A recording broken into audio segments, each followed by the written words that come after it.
Hey everybody, today we're heading out on an exploration. Out beyond the reach of light rail transit to the place that was once farmland but is now a place where consumerism and marketing and aspiration and self-identity bump up against the practicalities of modern life, all blended together into, craftsman style home design. Yes, we are heading out to the bleeding edge of the suburbs. Hey everybody, I'm Tom and this is Shifter, a channel about urban cycling, bike commuting, and the ways we get around our cities. And if you like this video, please consider subscribing. And also, if you really like it, I just launched a membership portal over at Patreon. So if you really want to support this channel, that'd be awesome. Go check it out. There's a link in the description down below. So I've been thinking a lot about the suburbs lately because there's been a raging debate for the last few months here in Calgary, where I live, about how our city should grow in the future. And we've all heard the risks of endless suburban expansion, the risks to City Hall's budget and to the environment and to trapping people in auto-dependent lives. And as more and more people become aware of those risks, I've noticed a change in the way we talk about the suburbs, or at least the way we market the suburbs. So back in the heyday of the suburbs in the 70s, 80s, and 90s, and maybe 2000s too, the suburbs were marketed as an oasis away from the city. The cities were seen as places of crime and dirt and crowdiness, and the suburbs were a way to get away from all of that. They were leafy and green and quiet and safe. But I've noticed lately when marketers are selling suburbs, those aren't the words they use. They're using words like walkability and bikeability and urban vibrancy, words that only used to be applied when you're trying to talk about cities. And so what I want to explore today is if the marketing has changed around suburbs or if the suburbs themselves have changed.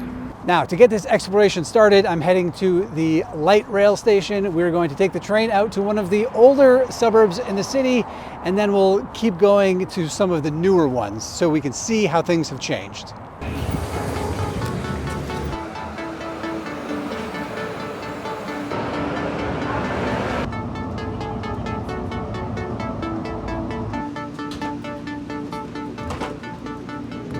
Now, I chose to come to this community because it's pretty typical of its era. I don't think there's anything special about it compared to a lot of others like this.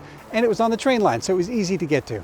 According to city data, 61% of the homes in this community are single family compared to the citywide average of 55%. And only 21% of the people who live in this community are renters compared to the citywide average of 35%. So I'd say it does kind of fit this stereotype of suburbs from this era. As you can see, it's got wide streets, big lots, lots of single family homes, and mostly homeowners, not renters, and not a whole lot of variety among that. So I've been riding around this community, and I would say it certainly delivers on that promise of being quiet and leafy. There are some really nice green spaces, but I have yet to encounter anything except homes. There's no businesses, there's no corner stores, there's no employment centers, there's no activity centers. It's just homes, I think. There's a couple of businesses out on the periphery, and people who live here are lucky that there's a light rail that takes people downtown, but it's really a commuter rail. So if you're not going downtown, it's not that useful for you. So I think it's pretty tough to live out here unless you have an automobile or two at your disposal. Okay, I think that gives us a pretty good sense of what suburbs were like when they were built in the 60s, 70s, 80s, and 90s.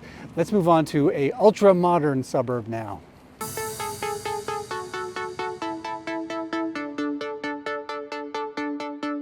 Okay, we made it, and as you can see, we really are on the edge of the city. That's a community that's so new, it's still mostly an empty field, although there's a sign here that says it will be a master planned agricultural community. I don't know what that means, but there's nothing there right now, so that's not where we're going. What we're doing here is looking at this community over here, which is still fairly new. There's still some construction happening, but there is some parts of the community that are built out.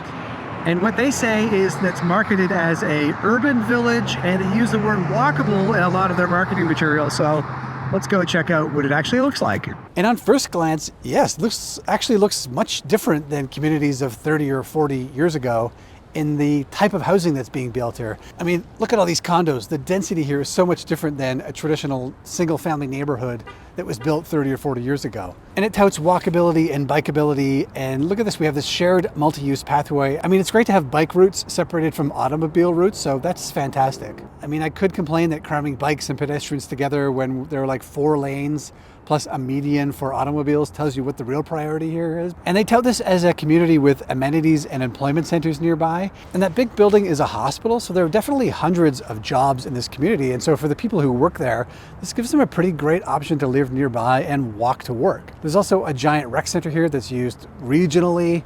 And so if you live here, you can certainly walk to it. But what's this bit about an urban village or an urban hub? They talk a lot about being able to walk for dinner. They must mean this spot over here. And if you look at this, this is sort of where the wheels fall off of this whole idea. I mean, yeah, there's restaurants here, and even look, there's a quote unquote neighborhood pub. But this is not a walkable development. This is totally car-centric. This is like the same kind of big box car-centric retailer that's being built for the last 30 or 40 years. I mean, look at this bench. It's just surrounded by a sea of cars. This is not a pleasant place to sit. And look at this. There's a bike lane here. I've never actually seen a painted bike lane in a big box parking lot. As a person on a bike, thanks for that. But this is clearly an environment built for cars. And it is still pretty far from the city center. I mean, it took me a while to ride out here, even after I rode the train to the end of the line. And it's so new that there's not a lot of great transit connections. I should say that the train extension is planned to come out here. And there is work being done on that, but how long it will be, I don't know. And you know how bad we are at building trains in North America. So who knows if this will ever come here. So even if it does feel more walkable, I'd say unless you work in the few employment centers in this neighborhood, it would be pretty tough to live here without a car because you'd have to get to work every day and the transit is not that great. But as new as this neighborhood is, even this one was being planned like a decade ago. So maybe things are getting even better today. So let's move on. Now, this community is very new, planned just a few years ago after a pretty controversial decision by City Council. But what I found really interesting was how this particular community is being marketed. Check out some of the language on the website. It's founded on new urbanist principles. New urbanist principles, really? Tree canopied boulevards and wide pathways let you walk side by side or ride your bike anywhere.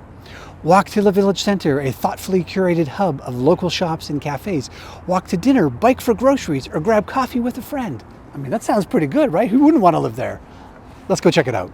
Well, this suburb is so new that it turned out to be pretty hard to pass any judgment on it at all. I mean, it's basically just a pond and some houses. But it does give a few clues. I will say these houses do match the marketing material.